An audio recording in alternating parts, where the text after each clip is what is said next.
ગંગા ગાયને આજે થોડી બીમાર છે એટલે પ્રસૂતિ વિદામાં તો આપણે એની નજીક બેસી ગયા છીએ, કારણ કે ગાયને પણ સારું લાગે એટલે મારી પાસે છે એમ તો થોડી વાર ગાયને આપણે ખંજવાળીએ એટલે ગાયને પણ સારું લાગે.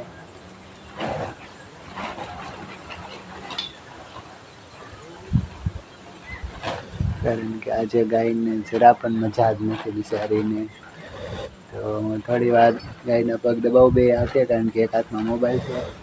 પણ ગાયને અત્યારે જેટલી આપણે સેવા કરીએ એટલી માટે ગાયને બહુ જ સારું ને આપણને એટલું પુણ્ય મળે. પણ ગાયની માટે તો બહુ જ સારું, કારણ કે એને પણ એમ થાય કે મારી પાસે કોઈ છે એમ, મને સહારો છે એમ, કે મારી દેખરેખ રાખે છે.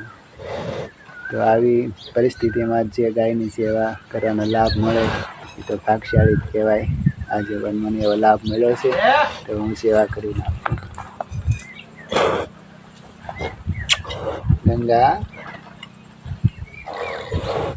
ગંગાને બિચારીને મજા જ નથી આજે. જો આમાં તો દેખા ને ગંગા જો હોઈ જાય કળમ હોઈ જાય.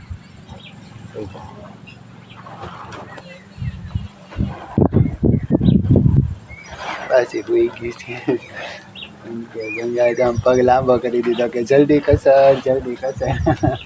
પેલા થોડોક દૂર હતો ને એટલા માટે તો થોડો નજીક કરી દીધો છે.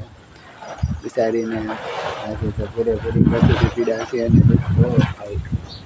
બસ ગૌ માતાને ને કુળદેવી મહાકાળી ગૌ શર્માને કહીએ જલ્દી અમારી ગાયની ડિલિવરી થઈ જાય ને અમારા દાદાનું કામ બહુ જ સારું છે. દાદાને સ્મરણ કરીએ ને એટલે દાદા હાજર રહે છે. કોઈ દિવસ ડૉક્ટર બોલાવવા નથી પડતા. આજે પણ દાદાને જ કહીએ તો દાદા તમે આવો અને ગાયની નોર્મલ ડિલિવરી થઈ જાય. બસ